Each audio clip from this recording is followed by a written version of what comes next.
Vamos a continuar con este ciclo de entrevistas a las científicas uruguayas que han ganado a lo largo de estos 6 últimos años el premio L'Oréal UNESCO por las mujeres en la ciencia. Es el turno, en este caso, de la ganadora del premio en el año 2009, la doctora Ana de Nicola, que lo obtuvo por un proyecto llamado Síntesis y Evaluación de nuevos polifenoles como activadores de sirtuinas, potenciales moduladores del síndrome metabólico. Pero vamos a ver cómo trabaja la doctora de Nicola y de paso se las presento.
Doctora de Nicola, bienvenida. Gracias por estar aquí con nosotros. Comencemos hablando cuál es la línea general de investigación de su laboratorio.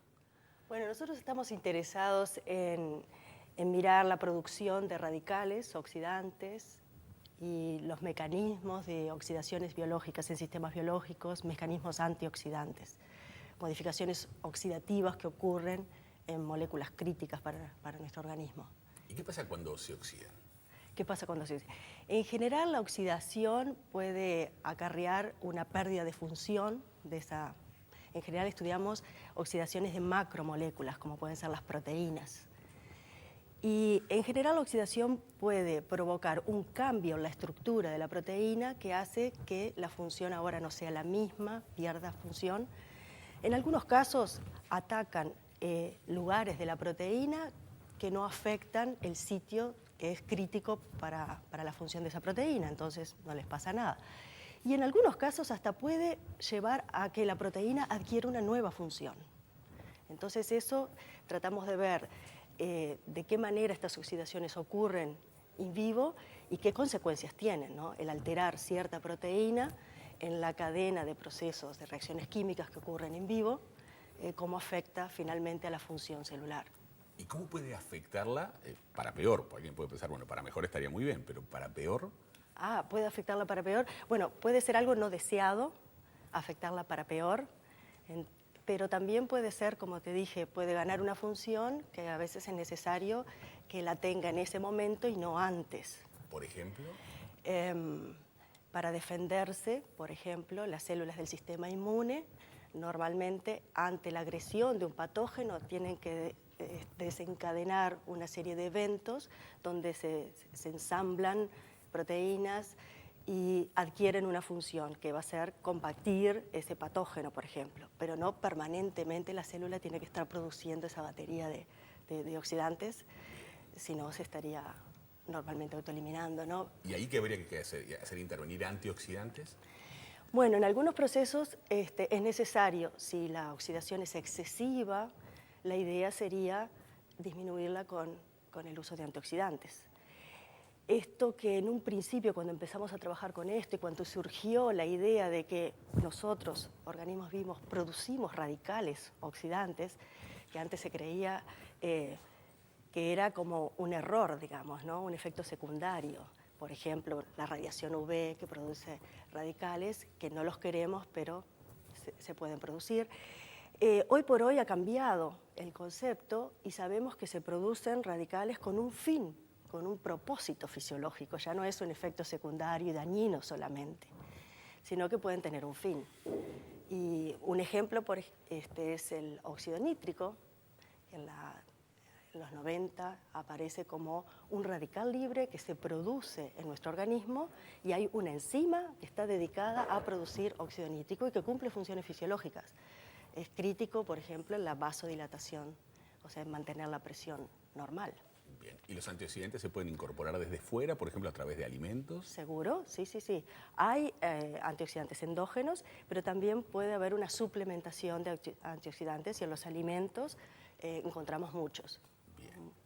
La línea de investigación premiada hablaba también de síndrome metabólico. Mucha gente eso lo relaciona inmediatamente con problemas, por ejemplo, de obesidad. Seguro. El síndrome metabólico abarca una serie de parámetros que se dan en la persona que padece esto, que es la obesidad, sobre todo obesidad abdominal, problemas de dislipidemias, ¿no? El perfil lipídico a nivel sanguíneo está modificado y también acarrea problemas de diabetes o resistencia a la insulina, que finalmente se transforma en una diabetes tipo 2. O sea, hay problemas, hay patologías que aparecen asociadas luego con la obesidad, como puede ser la diabetes. Bien. Y esta línea de investigación intentaría, bueno, frenar todos esos posibles problemas. Exacto. La idea es frenar esos problemas. Te cuento que la idea de este proyecto surgió con un artículo que se publicó a fines del 2006 en Nature, que es una revista de alto impacto en el área, donde trabajan en un modelo animal de ratones obesos que los suplementan con el producto que aparece en un vegetal, es un polifenol, de ahí la palabra que aparece en el título de nuestro proyecto, que es el resveratrol, que es abundante en uvas, por ejemplo. Entonces, el resultado de ese experimento en el modelo animal fue sorprendente, porque los ratones obesos, siguiendo comiendo una dieta rica en grasas, pero suplementados con este compuesto, con este polifenol, el resveratrol, lograban aplacar, no bajaban de peso, no era tan mágico, pero lograba aplacar todas las patologías asociadas con la obesidad. Eran gordos pero sanos. Eran gordos pero sanos. La grasa estaba bien ubicada, Bien. Más o menos es así. Bien. Y en el laboratorio aquí en Montevideo, ¿por dónde es la línea de investigación? Entonces, en ese momento, en ese mismo artículo también, asocian el efecto del resveratrol con la activación de una enzima en particular, que son las sirtuinas. Yo sé que el título de nuestro proyecto fue muy largo, un poco complicado. 2 líneas, entonces, había que leer. Entonces, el resveratrol, lo que decían estos investigadores, era que actuaba sobre estas enzimas, las sirtuinas, y es esa activación la responsable del efecto beneficioso. Entonces empezó, no solo nosotros, sino mucha gente, a tratar de buscar activadores de sirtuinas que potencialmente podían ser beneficiosos en este sentido para combatir síndrome metabólico. Y nosotros lo que vimos era que a esa altura había resultados muy sorprendentes en el modelo animal, pero se sabía poco a nivel molecular qué era lo que estaba pasando, ¿no? Cómo era que la enzima actuaba. No teníamos siquiera una buena medida de la actividad de la enzima, que eso tratamos de desarrollar con el proyecto, y ver cuál era el mecanismo por el cual estos compuestos polifenoles podían activar a la enzima. Bien. ¿Y del 2006 hasta acá cómo ha avanzado el proyecto? Bueno, sintetizamos algunos polifenoles, otros todavía están por ser sintetizados. Y hemos probado, no hemos tenido ninguno que fuera sorprendentemente activador de la enzima, pero también debo decir que hemos descubierto que el sistema es mucho más complejo de lo que pensamos originalmente, así que de todas formas, aunque no tenemos un compuesto fantástico que active mucho la sirtuina, hemos avanzado mucho en conocer más hoy cómo funcionan estas enzimas y esa ha sido nuestra contribución. ¿Por qué se presentaron a este llamado de L'Oréal UNESCO de premiar proyectos de investigadoras uruguayas? Bueno, nosotros en el laboratorio, para poder mantener al laboratorio vivo, nos estamos presentando permanentemente a proyectos de investigación, tanto a nivel nacional como en el extranjero. Y por suerte hemos competido bien y eso logra obtener recursos para poder mantener, como digo, el laboratorio. Y para nosotros fue una gran oportunidad el que se abrieran concursos de este tipo.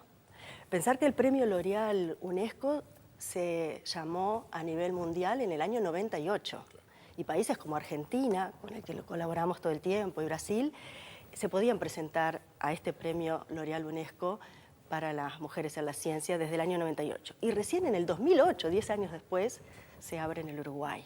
Entonces, una vez que nos enteramos que estaba abierto este llamado, nos presentamos. Se abría primeramente un año se llamaba Ciencias de la Vida, ¿no? Proyectos que tuvieran que ver con ciencia de la vida, y al otro año Ciencias de la Materia, que son ciencias más duras, química, física, matemática. Y bueno, nos presentamos en esa oportunidad con la investigación que teníamos en curso en el laboratorio, que veíamos que era el perfil más químico, ¿no? La síntesis y el estudio de mecanismos de activación. ¿Qué hicieron con el premio, con el dinero del premio? Con el dinero del premio compramos parcialmente, apoyamos para la compra de un equipo, es un cromatógrafo, un HPLC, que nos servía para poder cuantificar productos de la reacción que cataliza esta enzima. Y también apoyamos a un estudiante en ese momento, Leonardo, que trabajó directamente en el proyecto. Creo que las imágenes se ven. Sí, en las imágenes estamos viendo eso. Doctora Nicola, y cuando el proyecto sigue avanzando, ¿ustedes se ponen plazos razonables en los cuales lograr alguno de los objetivos o algún resultado tangible? Sí, normalmente uno presenta el proyecto y se fijan plazos. Ahora, también es normal que esos plazos no se cumplan. ¿Por qué? Porque cuando uno va penetrando un poco más en conocer el sistema y se van teniendo resultados, muchas veces los resultados no es lo que uno había predicho, digamos. Sin embargo, se abren otras posibilidades y hay veces que uno se distrae, quizás, pero se sigue por otro camino, se plantean nuevos interrogantes y bueno, y así seguimos avanzando. No es tan estricto el camino. Y siempre la idea final es intentar encontrar algo que sea de aplicación en medicina humana.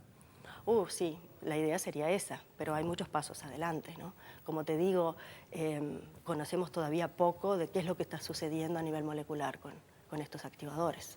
Bien. Alguien se puede quedar con la idea, entonces cuando lo de la doctora más o menos funcione, podrá haber una generación de gente obesa en el mundo, pero con la grasa colocada en los lugares correctos. Claro, ahí está. No, sería ideal encontrar también el compuesto que disminuyera la obesidad. Claro, pero para eso, hoy por hoy, no hay otra que no comer demasiado. Sí, hacer buen ejercicio. Buen ejercicio. De hecho, síndrome metabólico es un gran problema hoy por hoy en Uruguay, que años atrás yo hubiera dicho que no teníamos ese problema. Yo estudié en Estados Unidos hace muchos años y allá la obesidad era un gran problema, pero hoy aquí en Uruguay también lo es. Y desgraciadamente también la obesidad en niños, por este problema del sedentarismo, de estar con la computadora más que jugando al fútbol en la esquina, en parte tiene que ver. Entonces nos enfrentamos con un gran problema de la obesidad, y no la obesidad en sí es el gran problema, sino todas las patologías asociadas con la obesidad, ¿no? Doctora Ana Nicola, gracias por haber compartido estos placer. minutos. Nos vamos a una pausa y ya seguimos.